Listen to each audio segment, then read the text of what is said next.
Many business owners share a common delusion, the belief that a record of past transactions is the same thing as a functioning system. In these environments, tasks float in a void. Assignments are handed off through casual emails or verbal requests, and when something gets dropped, employees pass the blame. The entire operation relies on human memory and habit rather than structure. This DOS-based data table represents the historical baseline of business infrastructure. It is entirely passive. It acts as a digital filing cabinet, a ledger that notes actions already taken, instead of directing the actions to come. The reality of this dependency is exposed on the day everything stopped. When a server fails, the business realizes it has no structural backbone without its digital filing cabinet. The operation freezes because the hardware was the only thing holding the chaos together.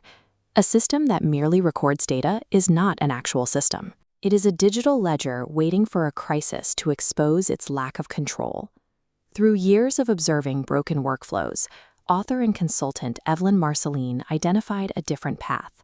A true system does not record work, it controls it. She codified this into the COBOS framework, short for Control-Oriented Behavioral Operational System. It serves as the architectural blueprint for an autopilot business. The engineering shift is precise. Instead of tracking a task as it happens, COBOS enforces how and when a task must happen. It sets the tracks so the work cannot derail. Surviving a structural collapse requires moving past passive recording into an active framework of modular control. To build this, we deconstruct the business into basic mechanical modules: purchasing, inventory, sales, and accounting. These disparate modules are connected by a mechanism called the sign-off. This acts as a logic gate situated at every departmental boundary.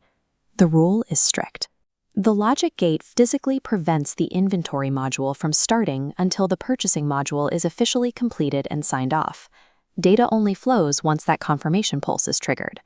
This eliminates the floating task method. It forces absolute accountability, making it impossible to skip steps or forget a responsibility, as the system refuses to move forward without a verified finish line.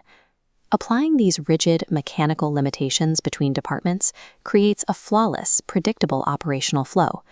Because every single step is restricted by these logic gates, the business generates a verifiable trail of evidence. Every action is systematically logged and attributed to the person who verified its completion. This creates a specific workplace phenomenon. When data is clear, emotion decreases. Absolute clarity shifts workplace conflict away from torsional attacks. There is no need to point fingers when the data is objective. Conflict becomes about troubleshooting the system, not attacking the individual. Verifiable data acts as a psychological buffer, removing the toxic assumptions that drive office politics. In practice, this rigid modular control creates human freedom. Management no longer has to push or micromanage employees. The system's logic gates manage the momentum of the work, ensuring the project moves forward on its own.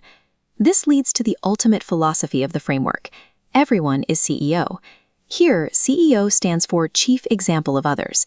Absolute ownership over a specific module forces individuals to move beyond mere task execution and become autonomous leaders of their own workflow.